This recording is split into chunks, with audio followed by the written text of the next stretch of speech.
So there is this growing trend on TikTok with people giving legal advice. Now, I generally don't recommend you take legal counsel from people on TikTok. So what kind of advice is out there? Well, you're about to find out.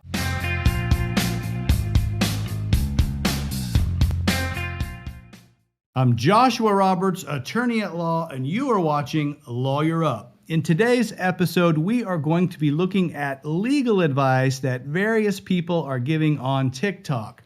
We're going to look at the video, and then I'm going to talk about what's right about it, and then we're going to talk about what's wrong about it. And ultimately, I'll give it a thumbs up or a thumbs down. Now, remember to comment, like, subscribe, and share me on social media. And also, we are available on all podcast outlets. So without further ado, let's get to the TikToks. Pulled over by the cops, do this. Acknowledge the officer by turning on your flashers. That makes some Safely sense. and calmly pull over. Turn off the engine.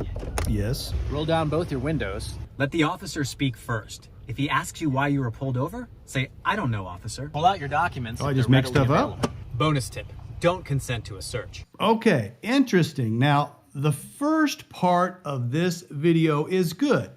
You want to, when you're being pulled over, pull to a safe location. You want to shut your vehicle off, roll down the windows.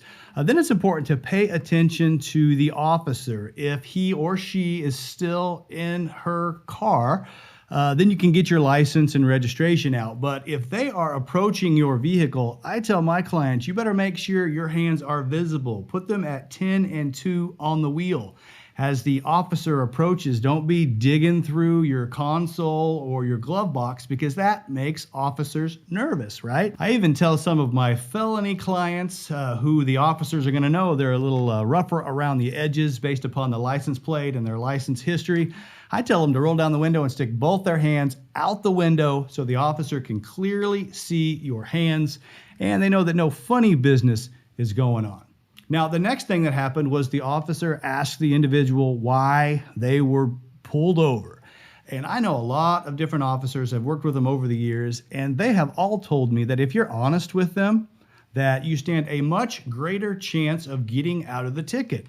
So why you would just say, "I don't know," if that's not the truth, is beyond me. If you were going a little fast, say, "Yeah, officer, I'm sorry. I didn't know what the speed limit was, and I was going a little over the speed limit. Apologize for that." If you're honest with the officer, you stand a better chance of getting out of the ticket right there on the side of the road. Also, the last thing that was said was don't give permission to search your vehicle. Now, this obviously opens up a huge discussion that we don't have time to go into today. But the answer to that question is obviously it depends on the circumstances. It's a complicated topic, and I would invite you guys to look at one of my videos called The Warrant Requirement that goes into detail about all of these types of searches. But I tell people if you've got nothing to hide, then tell the officer to search away. Often, if you give consent to a search, they won't even look through your car unless they have a reasonable suspicion or probable cause that something is afoot.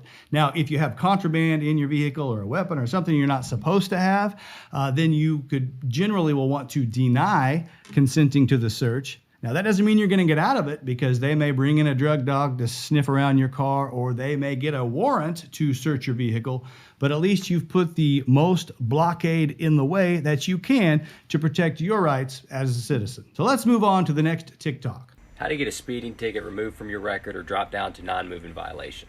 First, show up to court. See if the officer showed up.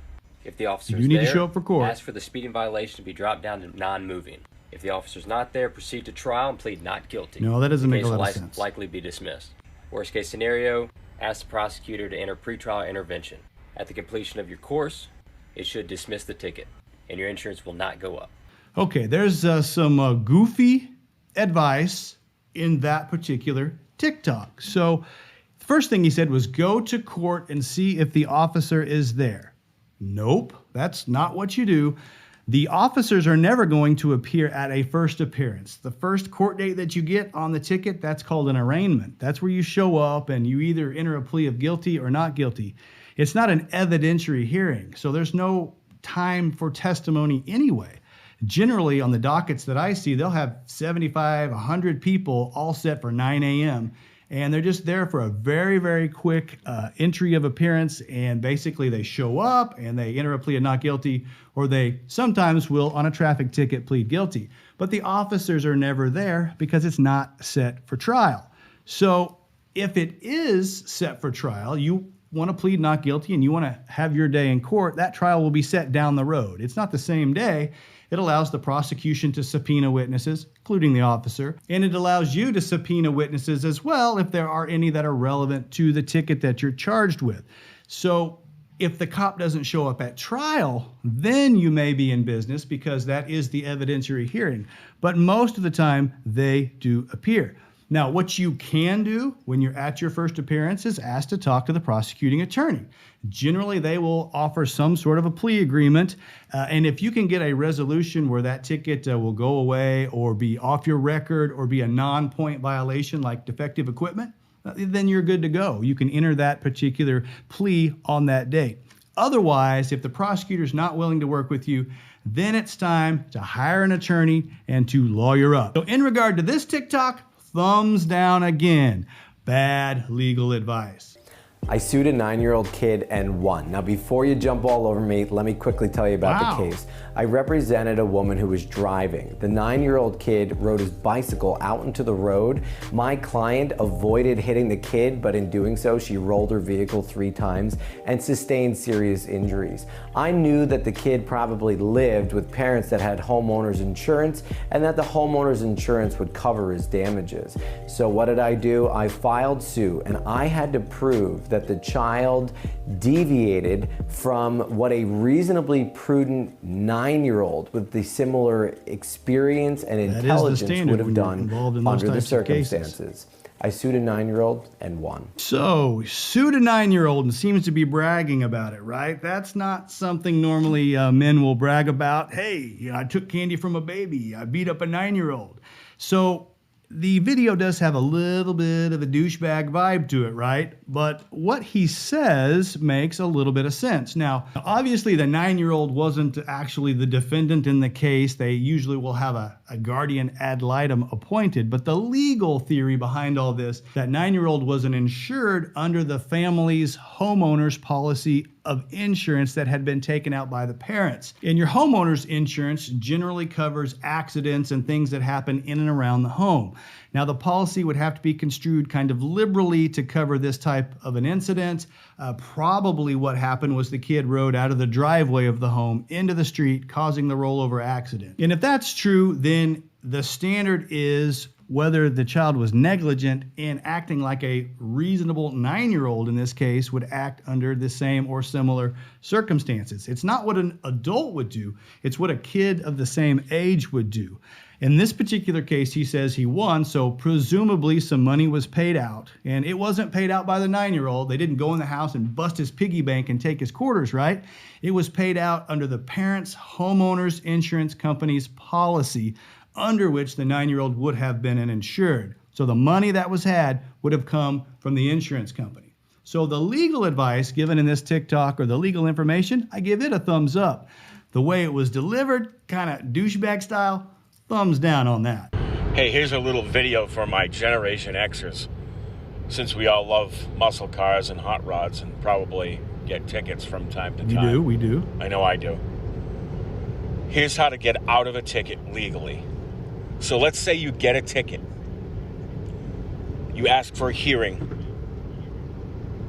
And on the morning of your hearing, you call the courts and you ask them how much it is to pay the ticket off. And you get a money order for more than the amount that the ticket's worth, and you send it in. This seems like it's going south. And then they have to get a money order to pay you the difference. And then you never cash it. And the case is never closed. It's never completed. And it never goes on your record. Ever. And that's 100% legal. You're welcome. Follow me. Okay, wow. So how to get out of a ticket from this guy? Well, that is one of the dumbest things I've ever heard as far as how to fool the system or the computer system to get yourself out of a ticket. He says you just get a money order for more than the amount that you actually owe. And then when they refund you the money, You just don't cash that check or that money order. So in order to pay the ticket, you have to enter a plea of guilty, right? You can't just show up and say, I'm not guilty, here's some money. That's not how courts work. It's the plea of guilty that puts the ticket on your record, not whether you satisfy the ultimate sentence or the fine or the cost after the fact, right? Some cases will drag on after the date that you're in court because you got to pay fines, you got to pay court costs, you may have to go to driving school or something else. And whether you do those things or don't do those things is not the primary factor in whether that ticket winds up on your record. It's the plea that you entered and whatever plea agreement that you entered. So this is not at all good legal advice. In fact, if you follow this person's advice, you have pled guilty to the ticket, not an amended charge, but the actual charge, and you've paid more money than you actually owed to the court. So advice like that gets a double thumbs down. Okay, so I keep seeing this post going around social media where it's like, well, no one can stop us from drunk dialing our senators, which is hilarious. And then it's got like Mitch McConnell's number on the bottom. But like, okay, can I just like call my senators with like a kid voice? Could I be like, Mr. Mitch McConnell, why did you let 200,000 people die? I don't understand. Like, that's awesome. Is that allowed? Am I gonna get in trouble for that? Someone with like a law degree or something, tell me if I'm gonna get in trouble. I will. What a weird question. Can you prank your congressman? Well, of course you can, right? It's a free country. You can call up your congressman and say, you know, whatever you want within reason, right? You can't threaten them. You can't verbally assault them. Can you talk in a kid's voice? Yeah, you can do that. Now, if they tell you not to call back, then you probably ought to listen because there are charges for telephone harassment. You usually see it in the domestic context where somebody calls their significant other over and over and over. You can be charged criminally with telephone harassment. You can also be charged with telephonic stalking. It's a new crime that's out there when you repeatedly call somebody. So if they tell you don't call them again, then don't call them again. But you can always call up Joe Biden's office once and try to make an appointment for Mike Hunt, right? So this video didn't provide any advice, but it's a good question. I'm going to give her a thumbs up.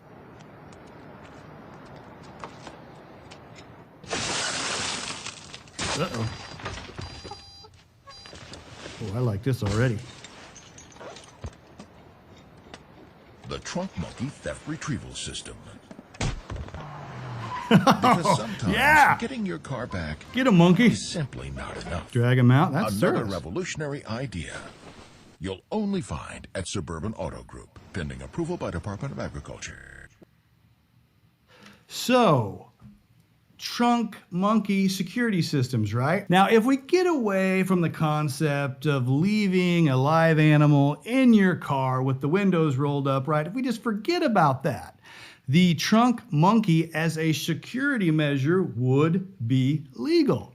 Now, you can't use deadly force in defense of personal property, right? So if there's no human in the car, you can't use deadly force to protect the car itself. You have to use reasonable force.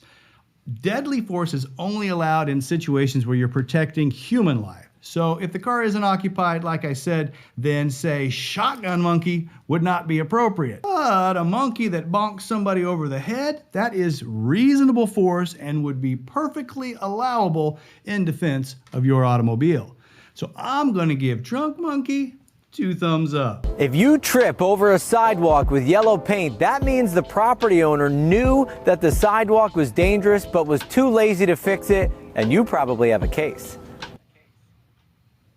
Okay, the yellow paint on the sidewalk in disrepair. So what the TikToker says is that if there's yellow paint, then that proves that the owner knew about the problem and you probably have a case. The biggest problem with his line of legal thought is the defense of an open and obvious danger. If a reasonable person would have observed a particular danger and avoided it, then there is no recovery. And when you put yellow paint on something, you're making it more open and obvious. Now, the concept is something like this. I own a stove and I turn it on and I put my hand right down on the burner and I burn myself severely, right? and then I say, well, I want to sue you, stove company. I want to sue you, Whirlpool or KitchenAid or whoever it is, because your product severely burned my hand. And it did. That's the product that burned my hand. However, there is a defense if the particular danger is open and obvious, like a hot stove would be. It's the concept that you can't sue a knife company because its knife was sharp, right? It's like, well, yeah, that's what we do. So if the danger is open and obvious, there is no recovery for the plaintiff. And when you take a broken sidewalk and you put bright yellow on it, you are making that much more open and much more obvious than it was before without the paint.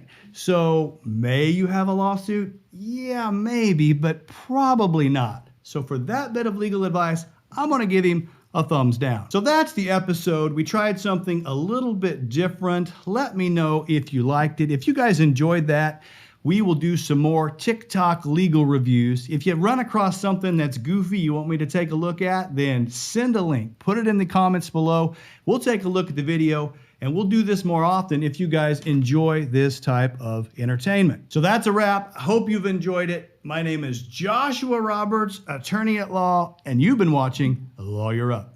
Send lawyers, guns, and money.